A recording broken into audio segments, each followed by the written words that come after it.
Hello everyone, welcome back to my channel R S tax Gyan hub.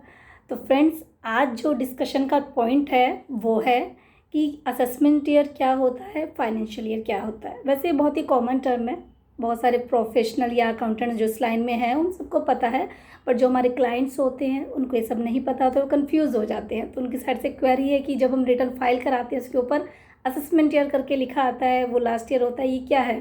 तो वही resolve करने के लिए आज ये वीडियो अपलोड कर रही हूँ।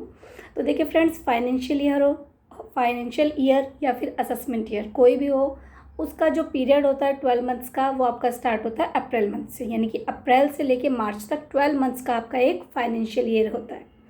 और जिस फाइनेंशियल ईयर में आप अर्न करते हैं, यानी कि जैसे आपने उस अप्रैल से मार्च तक, लाइक आपका पिछले अप्रैल 1 अप्रैल 2022 से 31 मार्च 2023 तक आपने जो भी इनकम अर्न की है किसी भी सोर्स से, सैलरी से, हाउस रेंट से, बिजनेस से, अदर सोर्स से, कैपिटल गेन से, किसी भी सोर्स की जो भी इनकम आपने उस पीरियड में अर्न की है, तो वो फाइनेंशियल ईयर की इनकम हो गई। ठीक है, अब उसका जो टैक्स भरना होता है वो आपको नेक्स्ट ईयर भरना होता है, यानी कि असेसमेंट ईयर में, जिस ईयर में उस इनकम पर टैक्स कैलकुलेट किया जाता है, that is called assessment year.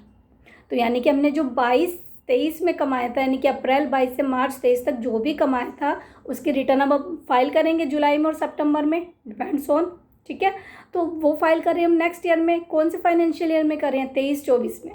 तो 23-24 आपका क्या हो गया, असेसमेंट ईयर होगा। ये भी 12 मंथ्स का है, बट ये इस साल के लिए असेसमेंट ईयर है, नेक्स्ट के लिए क्या, ये फाइनेंशियल ईयर बन जाएगा, और इसके लिए असेसमेंट ईयर नेक्स्ट ईयर हो जाएगा। यानी कि जिस साल में आप कमा रहे हैं वो आपका फाइनेंशियल ईयर है, जिस साल में आप टैक्स भर रहे हैं वो आपका असेसमेंट ईयर है।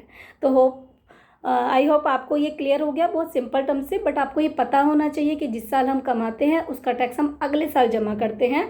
लेकिन आपने कभी एडवांस टैक्स की टर्म भी पढ़ी होगी, तो कुछ लॉज के अकॉर्डिंग इनकम टैक्स में लॉ है कि यदि आपका इनकम किसी लेवल पे पहुंचकर उसका एक क्राइटेरिया है, तो आपको एडवांस टैक्स सेम, यानी कि एडवांस टैक्स आपका सेम ईयर में ही पे करना होता है। टीडीएस भी आपका सेम ईयर में ही कटता है, बट जो रिटर्न फाइल होती है, प्रॉपर टोटल कैलकुलेशन उस पर होता है, आईटीआर फाइल्स होती हैं, आपकी बैलेंस शीट्स बनती है, वो आपका असेसमेंट ईयर में बनती है। ठीक है friends, thank you so much, take care and bye bye.